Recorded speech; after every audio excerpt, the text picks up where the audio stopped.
Municipal કોર્પોરેશનના smart city હેઠળ અદાણી દ્વારા વડોદરામાં 10 જેટલા ઇલેક્ટ્રિક ચાર્જિંગ સ્ટેશનો સ્થાપિત કરવામાં આવ્યા છે। વડોદરા મ્યુનિસિપલ કોર્પોરેશન અને અદાણી ઇલેક્ટ્રિક સ્ટેશન સાથે મળીને કેન્દ્ર સરકારનું સ્વપ્ન સાકાર કરશે। વડોદરા મ્યુનિસિપલ કોર્પોરેશનના સ્માર્ટ સિટી હેઠળ અદાણી દ્વારા ઇલેક્ટ્રિક ચાર્જિંગ સ્ટેશનો સ્થાપિત કરવામાં આવ્યા છે। ભારતના વડાપ્રધાન નરેન્દ્ર મોદીનું સપનું છે કે એક ઇકો ફ્રેન્ડલી શહેર હોય, ઇકો ફ્રેન્ડલી દેશ હોય અને પર્યાવરણને બચાવવા અને આખો દેશ હોવો જોઈએ। તે સંદર્ભમાં સમગ્ર ભારતમાં ઇલેક્ટ્રિક વાહનો લગાવવામાં આવશે।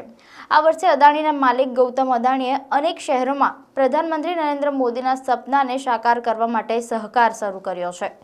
વડોદરા મ્યુનિસિપલ કોર્પોરેશનને પણ અદાણી તરફથી ફાયદો થશે।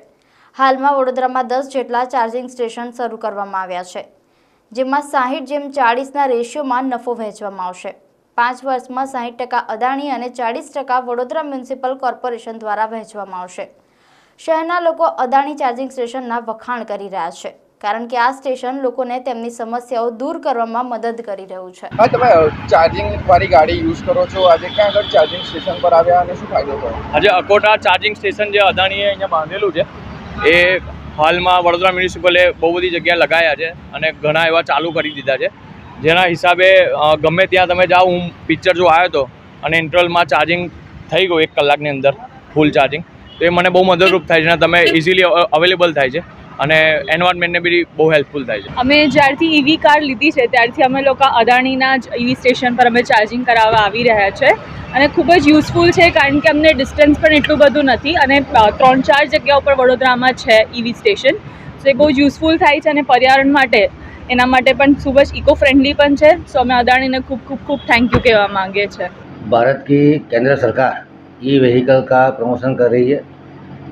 ग्रीन एनर्जी से चलने वाले वाहन की वजह से जो कार्बन डाइऑक्साइड का एमिशन है वो भी कम होगा और पर्यावरण की सुरक्षा भी हो सकती है। इसी विचार को फलीभूत करने के लिए बड़ौदा कॉरपोरेशन के द्वारा करीब 24 जितने इलेक्ट्रिकल व्हीकल चार्जिंग स्टेशन बनाने का निर्णय किया गया। Adani total energy E mobility limited company को ये पीपीपी मॉडल पे ये टेंडर दिया गया है। इसमें 10 चार्जिंग स्टेशन ऑलरेडी बन के तैयार है, 7 अभी उसका काम प्रोग्रेस में है और 7 अभी फाइनल स्टेज पे है। ऐसे करके 14 जो बड़ौदा के प्रोमिनेंट लोकेशन है, जैसे कि सयाजी नगर गृह है, कपूराई एंट्री है, आजवा रोड रात्रि बाजार है, खंडेराव मार्केट है, कमला नगर लेक है, गोरवा है, माजलपुर लेक है, समा तालाब है, आरटीओ ऑफिस है। ऐसे जो भी प्रोमिनेंट लोकेशन है वहाँ पे नागरिकों की सुविधा के लिए चार्जिंग स्टेशन बनाए गए और इस चार्जिंग स्टेशन का टेंडर हमने खुद नेगोशिएट करके अदानी के साथ पहले 6 साल 8.82%, एक यूनिट का करीब आज की तारीख में 17 रुपया है, तो उसमें से 8.82% करीब 1.5 रुपया जितना हमको मिलेगा। 6 साल के बाद ये चीज़ हमको इनका जो शेयर रहेगा वो 11.76%, यानी कि 1.5 रुपये के बदले 2 रुपया होगा जब उनका कॉस्ट निकल जाएगा। और जो भी टेक्नोलॉजी में चेंज होता रहेगा वो पूरा चेंज करने की जिम्मेदारी अदानी की रहेगी।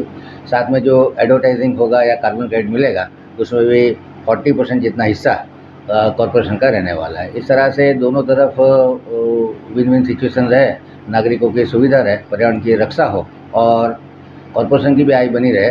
इस हिसाब से मोदी साहब के ई व्हीकल के जो प्रमोशन है उसको साकार करने के लिए बड़ौदा शहर ने एक बड़ा कदम